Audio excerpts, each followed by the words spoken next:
हरिजन जागरण से मैं चमन त्यागी। आज मैं अंगार पथरा के श्री उमेश ऋषि जो है, उमेश एस उषा @ उमेश ऋषि साहब, जो संपूर्ण क्रांति मंच के बहुत बड़े कार्यकर्ता रह चुके हैं और आज भी समाज सेवा की दिशा में संघर्षरत है। मैं इनसे आपको मुखातिब कराते हुए चंद बातें शेयर करना चाहता हूं। पहले तो हुल जोहार करते हुए आपका बहुजन 85 चैनल को भी धन्यवाद करता हूं कि आप आज मेरे दरवाजे पर कुछ सवालों के साथ उपस्थित हैं। बहुजन से संबंधित जो मामला है उसके बारे में आपने जानना चाहा, लेकिन आपको चैनल को और चमन जी आपको खास करके मैं इस बात को कहना चाहता हूं, आप लोग मीडिया से जुड़े हुए हैं तो दलित शब्द का इस्तेमाल तो कम से कम आप लोग नहीं करिए, ये हमारी विनती है। चूँकि विश्व रत्न डॉक्टर बाबा साहेब भीमराव अंबेडकर सरीखे और कई समाज सेवियों ने दलित शब्द का जो इस्तेमाल होना चाहिए वो नहीं करने के हिदायत करते हुए एससी का सवाल कहा गया, अनुसूचित जाति जो संवैधानिक मतलब नाम है, और वो संवैधानिक नाम जब बोलते हैं तो हमारा शोषण अपने आप थोड़ा थोड़ा ख़त्म होता है। लेकिन जब दलित शब्द से अपने को नवाजते हैं या समाज को संबोधित करते हैं, वहीं पर हम कमज़ोर हो जाते हैं, क्योंकि दलित का कहीं पर कोई ऐसा वैधानिक मने नाम नहीं है। तो सबसे पहले आपको चैनल को और आपको भी मैं कहना चाहता हूँ, आपसे विनती है कि दलित शब्द का इस्तेमाल न करें। कोर्ट भी इस पर प्रतिबंध लगा चुका है कि दलित शब्द का इस्तेमाल नहीं होना चाहिए। हरिजन शब्द भी पर भी तो बंदिश है। हरिजन शब्द भी मने कानून का भाषा नहीं है, हमारा संवैधानिक भाषा अनुसूचित है, अनुसूचित जाति है, जनजाति है, आउट ऑफ कास्ट का बात हुआ है। तो जब हम आउट ऑफ कास्ट से बाहर हैं तो हमको दलित कहना उचित नहीं लगता है, गैर संवैधानिक है। तो इसमें सबसे पहले सुधार कीजिए, क्योंकि शोषण का जरिया यहीं से शुरू होता है। जैसे ही दलित कहते हैं तो हम दलदल में चले जाते हैं, और जब अनुसूचित कहते हैं तो हमको संविधान का ताकत मिलता है और कानून हमारे साथ होता है, तो शोषण अपने आप खत्म हो जाता है। बिल्कुल, बिल्कुल सही बताया। जो स्थिति है वो अनुसूचित जाति के साथ ही क्यों हो रहा है? देखिए, अनुसूचित जाति के साथ तो नहीं ही कहिए, समाज में जो आर्थिक रूप से और शैक्षणिक रूप से जो कमज़ोर है, उसके साथ करीब करीब ऐसा ही हालात आज भी वर्तमान है, व्याप्त है।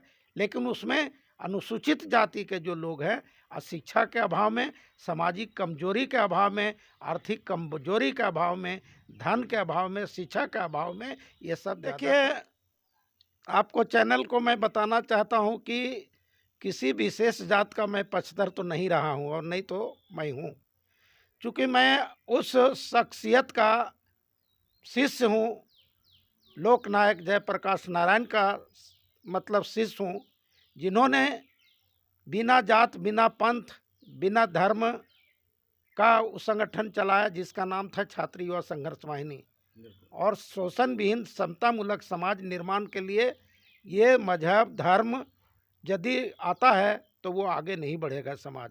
तो इसको रोकने के लिए, और इससे हम लोग अलग विचारधारा के हैं, हम लोग शोषण विहीन समतामूलक समाज कायम करने हैं चाहते हैं।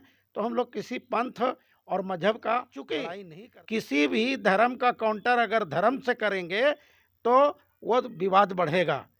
तो जब हिंदू शब्द बोलते हैं तो भारत सेकुलर है, भारत में सभी लोगों को रहने कर जाने और अपना धर्म पालन करने, शिक्षा ग्रहण करने, अपने बात को रखने का आज़ादी है।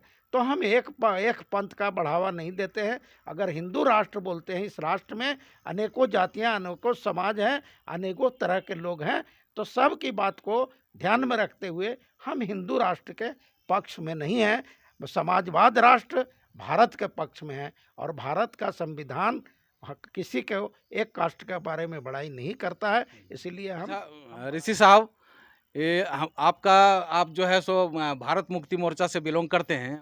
देखिए, माननीय बामन मेश्राम साहब बहुत माने समझदार और परिपक्व और जानकार बुद्धिजीवी हैं, समाज सेवी हैं, राष्ट्र निर्माता हैं, समाज निर्माता हैं, और उसके लिए लगातार काम कर रहे हैं। और सराहनीय काम कर रहे हैं, इसमें दो मत नहीं है। जितनी लगन से वो काम कर रहे हैं, समाज और देश को आगे ले जाना चाहते हैं, और उसमें यदि सत्ता के गलियारे में जाकर कहीं सब कुछ बदलता है और उसमें ईवीएम आजकल बाधा आ रहा है। ये सही बात है कि जब हम कहते हैं कि हम बहुजन 100% सबसे अधिक हैं, तो जब अधिक हैं तो हमारा वोट जाता कहाँ है? तो ये ज़रूर संदेहास्पद बात है कि कुछ टेक्निकली मशीनी का खेल हो रहा है, जो हमारे मतों का दुरुपयोग हो रहा है, और इस दुरुपयोग के रोकने के लिए माननीय मेश्राम साहब या हम सारे लोग मिल के ईवीएम के खिलाफ में आंदोलन चला रहे हैं। तो उस आंदोलन में मैंने बढ़ चढ़ के निभाना चाहिए, और वो सफलता मिलने का एक आस है, चूँकि उन्होंने कोर्ट को भी तो बता चुका है, सारे जगहों पर बता चुका है। तो ये यदि कोई झूठ बात होता, अफवाह की बात होती, तो वो मामला कोर्ट में नहीं जाता। उनके संघर्ष से कई चीज़ परिवर्तन हुआ, बदलाव आया, वीवीपैट और क्या चीज़ तो उसमें जोड़ा जा रहा है। तो ये लगता है कि ईवीएम के माध्यम से भी कुछ गड़बड़ी का खेल चल रहा है। अगर ऐसा नहीं होता तो हम नहीं चाहने वाले को भी भीड़ में शामिल कराते हैं, सत्ता देते हैं, तो फिर ये कैसे संभव हो रहा है? जब हमारे पास दुख व्याप्त है, समस्या ही समस्या है, और वो ईवीएम उसका कारण है, तो वो ईवीएम को रहना और नहीं रहना से कोई मतलब नहीं। ऐसे भी लोकतंत्र में अपने हाथ का ही इस्तेमाल ज़्यादा करना चाहिए, तभी सही फैसला होगा। पेपर टिल मशीन से वोट होना चाहिए। जी, जो पहले होता था उसी हिसाब से होगा, तो ज़रूर जो समाज में समस्या है, देश में बौखलाहट है, वो बौखलाहट और आपसी पना मतलब जो है बढ़ेगा और विवाद मिटेगा। बहुत बहुत धन्यवाद उमेश जी।